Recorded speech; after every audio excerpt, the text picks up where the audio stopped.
সম্মানিত দেশবাসী ও মুক্তিকামী ছাত্র জনতা, শহীদের রক্তের বিনিময়ে ছাত্র নাগরিকের অভ্যুত্থানের মাধ্যমে আমরা যেই ফ্যাসিস্ট হাসিনার পতন ঘটিয়েছি এবং একটি নতুন বাংলাদেশের আকাঙ্ক্ষা করছি, তাকে নস্যাৎ করতে বিভিন্ন শক্তি ইতিমধ্যে তৎপর হয়েছে এবং নানা ধরনের ষড়যন্ত্র এবং পরিকল্পনা করা হচ্ছে।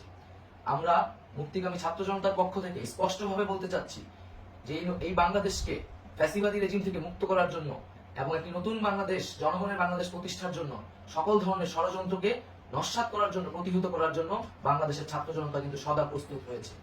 আমরা দেখতে পাচ্ছি নানান জায়গায় লুটপাট, সহিংসতা এবং সাম্প্রদায়িক হামলার মতো ন্যাক্কারজনক ঘটনা ঘটছে। আমরা এর তীব্র নিন্দা জানাচ্ছি এবং আমরা মুক্তিকামী ছাত্র জনতার প্রতি আহ্বান জানাচ্ছি যে এই ধরনের ঘটনাকে প্রতিহত করার জন্য আমাদেরকে প্রস্তুত থাকতে হবে, আমাদেরকে দায়িত্ব নিতে হবে।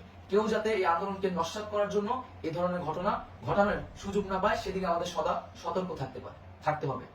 আমরা আরো দেখতে পাচ্ছি যে রাষ্ট্রপতি গতকাল বলেছিলেন যে অনতিবিলম্বে তিনি জাতীয় সংসদ বিলুপ্ত করবেন, কিন্তু আমরা এখনো দেখছি যে একটি অভ্যুত্থানের পরেও এই ফ্যাসিস্ট হাসিনার জাতীয় সংসদ রয়ে গেছে। তাই আমরা ঘোষণা করছি যে আজ দুপুর 3টার মধ্যে এই ফ্যাসিস্ট হাসিনার যে জাতীয় সংসদ, সেই সংসদের বিলুপ্তি ঘোষণা করতে হবে।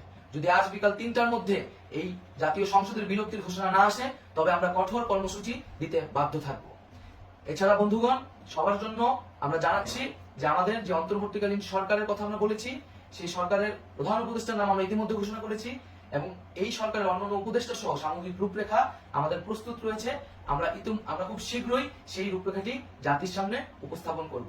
আমরা বাংলাদেশের স্থিতিশীলতা চাচ্ছি, সমাজে ন্যায় বিচার চাচ্ছি, সেজন্য কার্যকর পদক্ষেপ নিতে হবে এবং তার প্রথম পদক্ষেপটি হতে হবে এই জাতীয় সংসদ ভেঙে দেওয়া।